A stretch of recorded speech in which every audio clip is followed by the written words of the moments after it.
And then one night I had met this guy at the bar, and he told me how beautiful I was, and he was a photographer, and he would love to take some pictures of me, and it really boosted my self-esteem at the time, because I was very self-conscious and depressed, and thought, well, I must be completely ugly for my husband to be stepping out on me like this. So I didn't have any self-esteem. And he gave me this business card that was very professional, and I went back to my friend's house that night, and we stayed at her house, and when I got up, In April of 2007, a quiet Navy town was rocked by a brutal murder. Cory Voss, a dedicated Navy officer, was found dead in his truck. He had been shot 5 times at close range. Cory was a man respected by his peers, a husband, and a father of 2. By 2009, Cory's wife, Catarina Voss, would be convicted for her involvement in his murder. She received life without the possibility of parole. Although many documentaries have been made about her case, Kat has never spoken publicly about the death of her husband until now.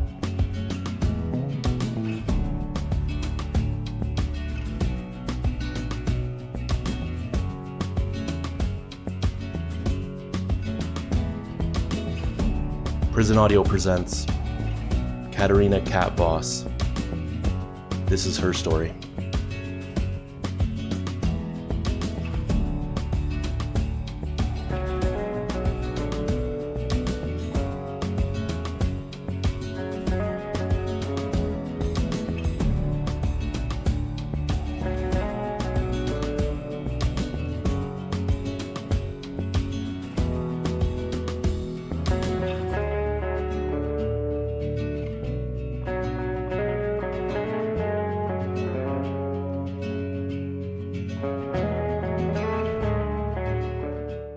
What is going on, everybody? Welcome to Prison Audio. My name's Mike, and this is part 3 of my conversation with Kat Voss.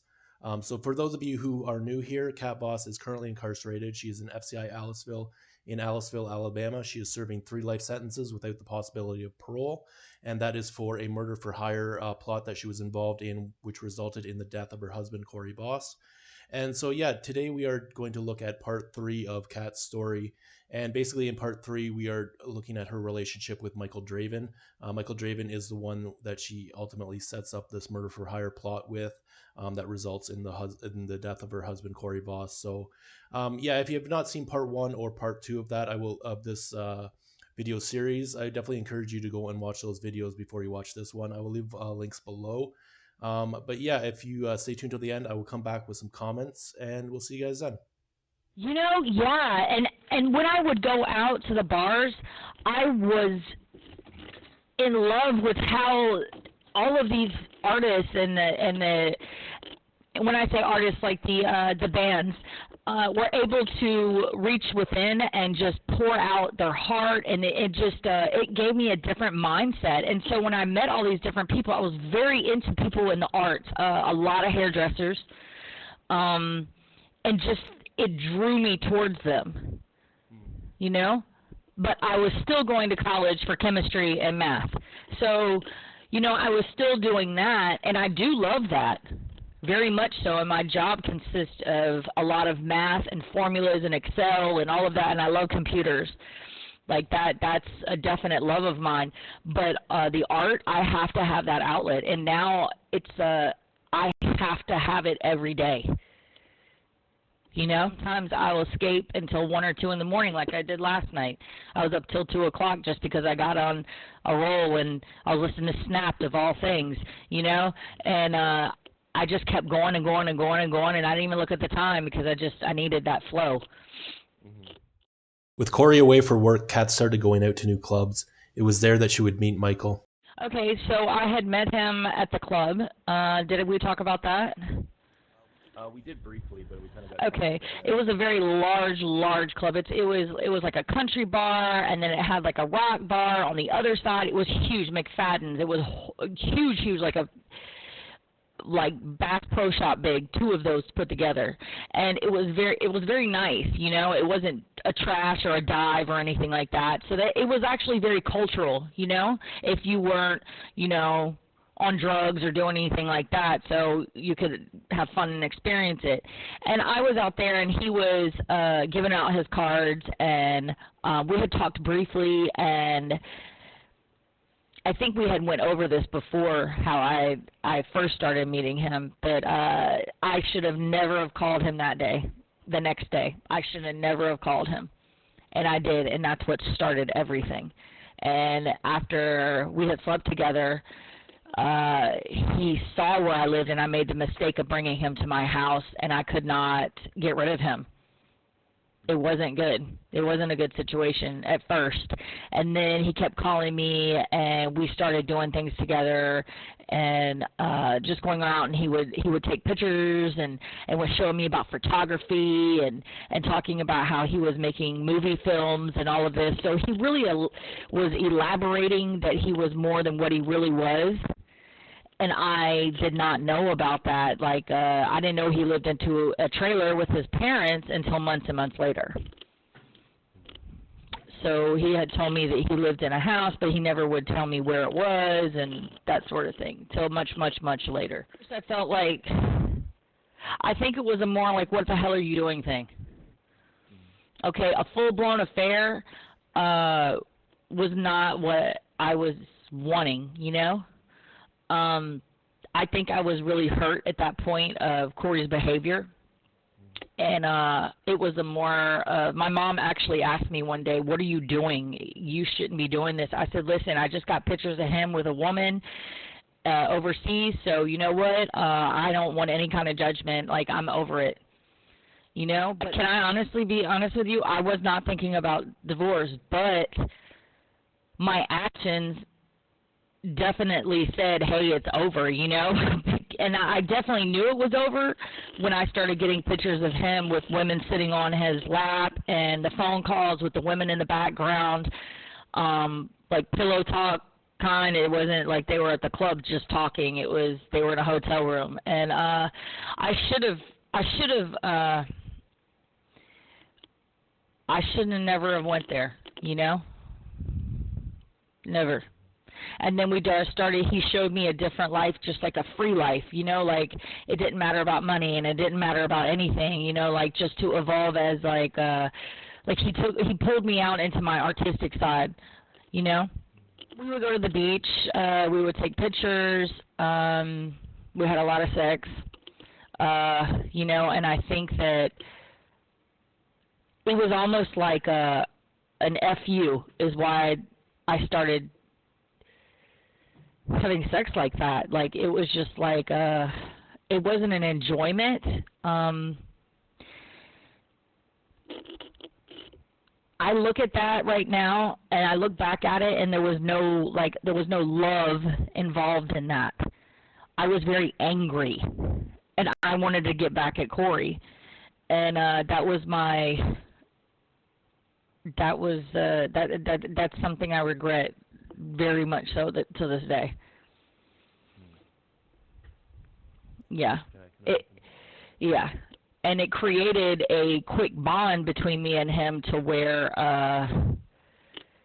then I trapped my own self. It's like I sabotaged my own self in a situation that I created. And so then I started becoming pissed off at myself, like, what are you doing, you know? But then he kept coming over and talking to me. He wouldn't leave me. Then I didn't want to talk to him anymore. He wouldn't leave me alone. He kept coming by the house. And then I started freaking out because I thought Cory was getting ready to come home. So here this guy is just coming up into my house, you know. So that situation happened. Was he involved in the kids at that point? Yes. Yes. Like going to the parks and like do that kind of thing with the kids?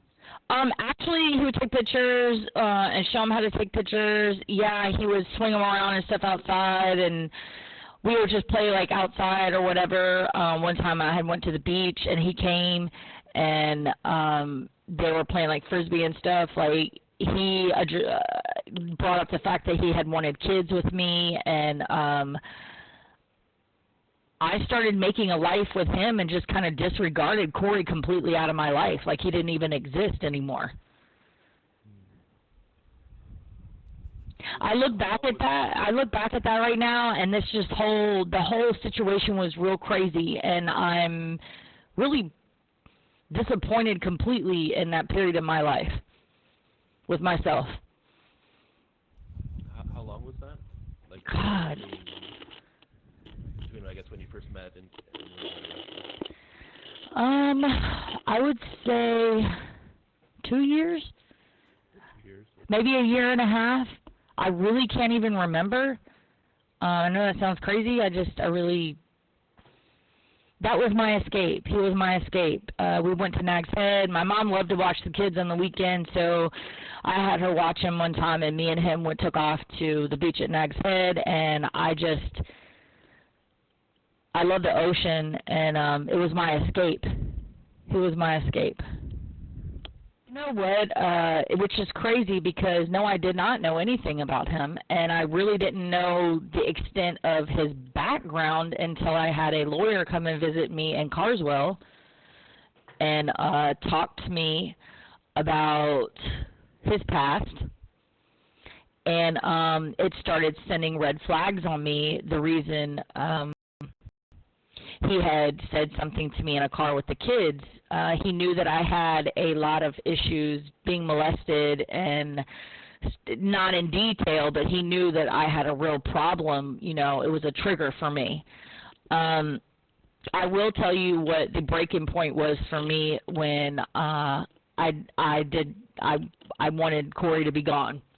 Was we were in the car at the credit union, my Denali, and he was driving. And he said, hey, the kids have something to tell you. And this is right at the bank in the drive-thru when I'm trying to get money out. And we're waiting in line. And the kids came up and said, Daddy's touching us in the shower. Casey told me at first. And then it was like it was being coaxed, but at the time I wasn't thinking straight. So all the times that I had talked to my parents and people about the issues I had went through and was kind of pushed aside, surfaced up. And when the kids had told me that, I should have known, now looking back at that it was very coaxed and it was told to them, and I feel like that they were threatened to tell me that. So when they told me that, I looked to him and I said, I want him gone. And he said, and I feel like that he had this all planned out from the beginning, like, why would you tell me that, you know? And Cory was a very good father. He may have been a shitty husband toward, after the first year, but he was a great father, and he loved those kids, and he would never do something like that. But I feel that I was in a very big manipulative relationship where he wanted the house, he wanted the cars, he wanted the money, he wanted Cory's life. He wanted to, assume his life with the children, with me, with,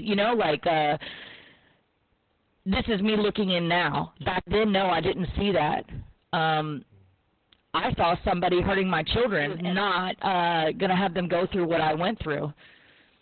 And after that happened, he made several phone calls that I didn't even know about, and even went up to Baltimore to go into a medical testing facility for $2,500 for the week, and came out and told me that he had already met with somebody he wanted me to talk to. And I said, about what? And he said, getting rid of Cory. And I was like, I don't want to talk about it. And he's like, well, he's an ex-cop. And I was like, look, I don't want to have anything to do with it. I want him gone. So I didn't have any direct contact with that man until Michael had went to jail one night, and then his phone kept ringing. So I know I just kind of gave you a bunch of information right there, but it was kind of flowing in my mind how I'm playing it out. And that was one of the biggest things at that credit union when I really believe he threatened them. I did ask my children, Casey, during a visit in 2019, if he ever had touched her, Michael, and she said no, and I said okay, because I was afraid that he was doing that. I mean, he might be telling me that Cory was doing it, but really, was he doing that? And after the things I had heard about what had happened in his previous life in Carswell, it made triggers go up like, my God, Who was this person? I did not know the extent of it. I knew that he had been in foster care and all of this stuff, but he never elaborated on why he was in there. And I don't even know if that was even brought up in court. I guess he had sexually molested his brother and sister at a young age, and I didn't, and he was young. So, you know, when I look back on it, I feel like, man, you're stupid. You're really, really stupid. I knew after the first night that he had spent with me, he would not leave the next day in the morning. Like, if you were having an affair with somebody, you sleep with them and you leave. You go. You know, you bounce. He would not leave. I actually called a friend of mine over there to get him, basically to get him out of my house. Yeah, I can't even remember his name, but he came over there and he said, hey, you know, what's going on? He was feeling him out, and he did not like him at all. And so finally, he got his stuff, and I said, you got to go. My kids are coming home. You know, it was almost 3 o'clock. They were going to come home on the bus, and this guy wouldn't freaking leave. So he left. And then he was calling and calling and calling. I'm like, oh, man. You know, like, what? But he was looking around in my house and asking about my things, my life, how I was living, and then he loved my house. And I think that what he saw was comfort and money. I was going to ask about that. Was he having money problems at that time? He didn't make anything. He was delivering newspapers, and I didn't know about that until later. I had no idea. I thought he was a professional photographer making all this money for himself, supporting himself, and he had his own place. I had no idea that he was just delivering newspapers, living with his mother and father in a trailer. So, definitely had a smoke screen in front of me at the beginning.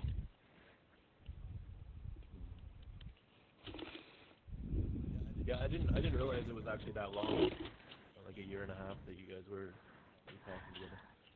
Something like that. I think it was maybe a year and a half, something like that. Yeah, it's crazy how you can sometimes know people but not know them at all. No, I didn't, and it's like I had blinders on, but I was also drinking very heavily back then. Definitely, if it was around 4 o'clock, I was drinking. And I mean, I was getting blitzed every night. I was coming home, or I was at home, and I was drunk as hell. And that's every night. Every night. Do you think that was from stress? Do you think it was... I'm not sure why I was drinking that much, other than I was depressed. My father had died, and I was not handling that well at all. And Cory, the way the behavior was on the outside, I was hurt. I was hurt in every direction. You know, the day after my father died, and we were going to have a funeral, I had went on the email, and Cory had asked somebody, hey, are you going to hit up the strip clubs? And that's when I was just like, are you serious right now? Are you really writing this to this guy when we have a funeral we have to place, and you're thinking about a strip club? So I had a lot of animosity and anger going on. Depression, definitely. I felt like my life was completely a shame. Like, I guess we would say like the planning process and stuff for the crime, you were pretty much hands off for that. I didn't have anything to do with what was going on. Michael actually did all of that and talked to him, met him on several occasions. I never went with him to meet him. I never talked with him about details because he was working it out with him, and I was told like the day before. Okay. The night before. So everything was kind of surreal, you know. But he definitely, I feel like, was planning something way before he even mentioned it to me or had my kids say that to me. So I feel like it was all kind of a a plotting scheme, and I was stupid enough and fell for it, so I was part of that, you know? So when, like the night before, you said that he told you, what exactly was that conversation? He told me, it was very brief, and he didn't really go into detail about it. I didn't know really details. All I knew was, he said, I'm going to have him drive down here tomorrow, and it's going to happen tomorrow night. So I need you to be ready. I'm going to send him to an ATM, and I was like, okay. But I really didn't believe him, you know, until I got a phone call the next night telling me what to get him out of the house. But he was saying that he had some kind of like Batman a mask. This is Michael talking. I didn't even talk to Runyon, David, and he was telling me he had some kind of Batman mask or something. I don't know, and I thought that was kind of odd, and that was basically our conversation. He was outside of a Waffle House. I do know that. Okay. And he told me that he wouldn't talk to me anymore for the rest of the week and that he was going back home. But from what I understand, he did not go back home. I honestly didn't think that he was telling me the truth because I really didn't talk to David about any of that. So I didn't know if maybe Michael was doing something. And later when I was in Carswell, I had a lawyer come visit me and showed me pictures of the ATM and of the guy outside of the truck. And to me, it was a very much taller person than Runyon's, like 5 foot, looks very, very, very, very short. And the person outside the truck was not. The sweatshirt that the person wore was the exact same one that I had bought Michael. So I got kind of chills down my spine when I had seen that. So I'm really kind of, I really don't know what to believe in who did what. And they told me that his phone pinged very near that area, that he didn't go directly home. So I don't even think anybody knows the complete truth of what really happened. I think they told me that he went there and then he circled around the building, right, and then they went back again, and then after that they went out of the parking lot, which was a very large bank in a parking lot, went out of there and went down to the next opening from the road. Okay, so they circled out of the parking lot, the major one with the bank, and then they went to another parking lot, which was right next to it, and I guess they went towards the back. It was like a dental office, something like that. It's a bunch of medical offices and different offices all in one. Like they have a bunch of, like an old motel where you go on the outside, each door, you know? Okay, yeah.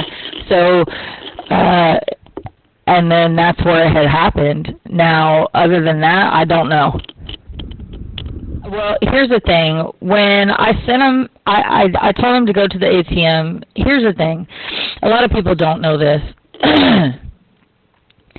One of my kids, I remember, was up and moving around, and she liked to sit upstairs and listen and be nosy. So, you know, there was that. And I kept asking him, hey, can you go to the ATM? And then he was like, yeah. He went out to his truck, and he started picking stuff up out of the truck. And I went out there and, like, throwing things out of the truck. Like there was trash or something in it. I don't know. And I told him I didn't want him to go. And then he came back in, and we had gotten into a big, huge argument. Yeah, it was really bad. And then he left. But I kept asking him to come back, and he was like, no, I'm just going to go do this. That's all you want me to do is just go run errands and keep me up at night. but he was already up, you know. It just got ugly. But I asked him to stay, and then at 12 midnight, I kept calling him. I was calling him, and he never answered. Well, he answered one time, and then he hung up on me. And then he didn't answer after that. Yeah, at 12 o'clock, I got this eerie feeling over me. And I think it had been maybe 10 minutes since he hung up on me, and I kept trying to call him, and he wouldn't answer. So, yeah. But at 12 o'clock, I got a very weird, like my gut gushed, you know? Like you were expecting him, I guess, in your mind you didn't really think it was real, so you were expecting him to come back. Yeah. It was just a shock when he kind of didn't. Yeah. Yeah. That was not typical behavior of me. And we had definitely got into a big, huge fight. And then he had left, and I said, well, go ahead and go then. And then I ran out to him when he was going out of the driveway, and I was like, no, just please come back. And he was like, I don't know what your problem is, go back in. And so he left, and I just kept calling him, and I wanted him to come back. Because at that point, I didn't know if something bad was going to happen or they wasn't, or Draven was over there playing some game, or I didn't know, and I didn't at that point want anything to happen to him. You know, like I had a big epiphany, you know, right up there at the last minute, and it didn't matter because he did leave, and I couldn't get my car and go and chase him down because I had 2 kids upstairs. So, I mean, I wish I had had that epiphany way before, right then, you know? I really do. Where was, so Michael, Cory came back from deployment. Yes. Michael would stay away during those times? Or was he No, he was not. He ended up coming to my house and bringing Subway sandwiches one time when he had just gotten off deployment, and Cory went back to the boat to work, and then he came back home, and he had walked in with this Subway stuff and left it. I said, you got to go. And Cory ended up opening the door and coming in, and they met. Oh, wow. Yeah. So do you think Cory suspected stuff? No. Because I always had, like, weird eclectic friends. You know, guys or girls, like, it didn't matter. I wasn't, you know, I had a very big variety of people. I had a lot of gay friends, you know, so anybody was not going to set any kind of alarm off on him. But it just, it kind of made a sickening knot in my stomach when that happened. But no, he would not be respectful. There are many times I asked him to try and break everything off with him, and that was a no-go. We had a volatile relationship. Yeah. Did you think this situation was going to turn out more like that, as far as, like, you thought maybe he would confront Cory or yes, something like that? Yes. I mean, I felt like he was trying to do it then when he had brought the sandwiches there to the house, knowing that Cory had went to work and was coming back, and I felt like he was doing it on purpose. So I felt like he was just trying to push the buttons and see how far he could go. Yeah, I got sick to my stomach. At that point, I had contemplated that night after they had talked to me committing suicide. Yeah, it wasn't a good day for me at all. I thought about just telling them what had happened, and then I thought about my kids, who my kids go to, and I was like, man, I need to make preparations and just turn myself in.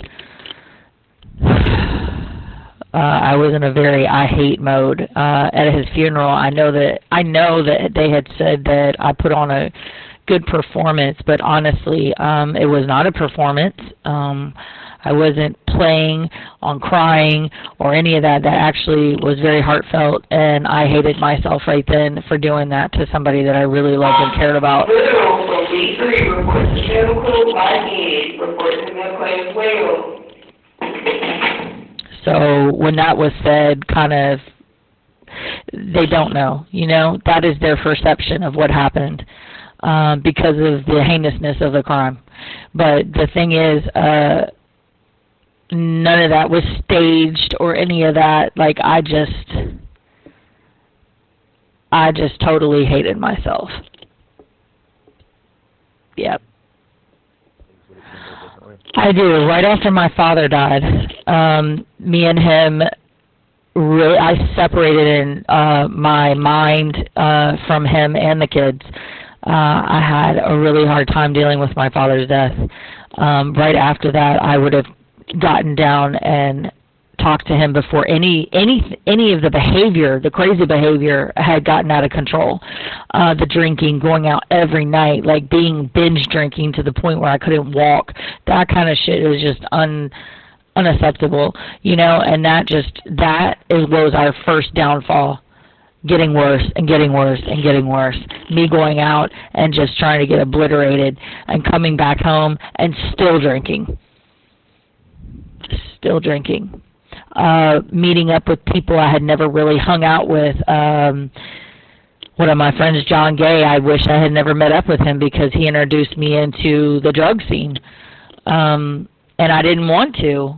You know, I had a birthday party and we were all drinking and having fun, and he came late and I was mad at him because he was supposed to be there early in the day. Like, it was a huge birthday party. Like, I had bartenders and all this kind of stuff, performers. Yeah. And it was my 30th birthday, and he came in and pushed me down. He was my best friend. He pushed me down in the laundry room because I was fighting him. You know, I was drunk and I was mad, and he told me, "Here, snort this." I was like, "No, I don't want it." And then I did, and then I was like, I was completely sober immediately. So that was the first time I had ever done that, and it scared me. So that was an open opportunity then. But this, I feel like everything stemmed right after my father died. Really could not deal with that.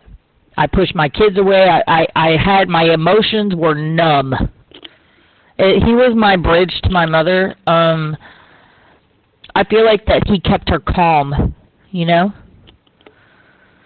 When he would go on trips when we were little, my mother was abusive. And it got to the point where she got mad at me for doing something, and I remember she wanted to break my finger and kept slamming the door, and she told me to put my hand on the wall. It was in the bathroom. It was really bad. That was one of the worst moments in my life, to see my mother acting out of control like that and slamming it until there was a big hole in the bathroom wall. Yeah. And then my father coming home and asking what happened, and she went in there and told him a bunch of lies, that I had done it and all of this stuff. I could hear them in the bedroom, and I did not do it. You know, I could have had my hand broke, and God knows what else. She used to throw me on the ground and literally hit me. She used to take stuff off of the bed, my canopy bed, the top part of the little pole that comes off, and just beat the hell out of me with it. So,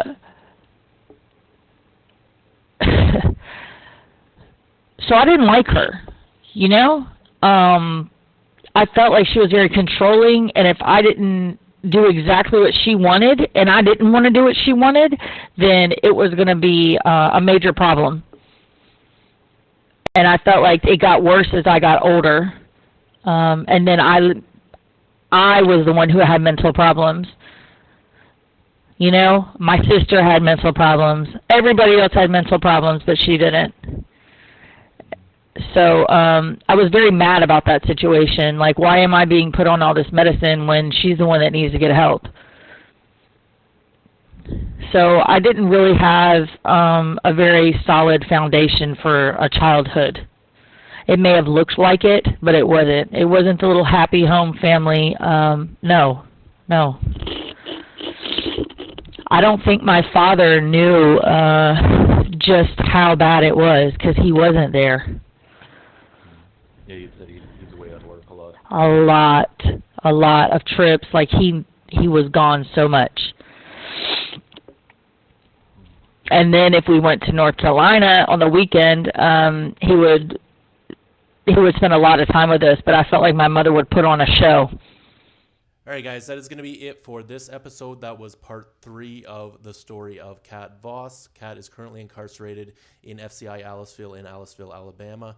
She is serving 3 life sentences without the chance at parole. That is for the murder for hire plot that she was involved in that resulted in the death of her then husband, Cory Voss. So, yeah, what do you guys think? Leave a comment below. Let me know what you guys think. If you are watching this far into the video, I want to say thank you. I appreciate you for watching. If you like this type of content and you want to help the channel grow, then the best way you can do that is by liking this video, by commenting on the video, and by subscribing to the channel. And if you're so inclined, please share this on social media, share it with your friends. Every little bit helps. So definitely appreciate that. Yeah, and I will leave a link below to my other YouTube channels if you would like to check out some more prison-related content. I have a parole board hearing channel as well. If you're not familiar with that, I will leave a link below. You can check out some parole board hearings from across the United States. And yeah, I hope you enjoyed watching this. If you do have any thoughts or comments on the case of Cat Voss, please leave me a comment below, or you can send me an email. Email is stories@prisonaudio.com. You can also check us out online at www.prisonaudio.com, or find us on any social media platform at Prison Audio. So thanks again for watching, and I'll see you on the next one.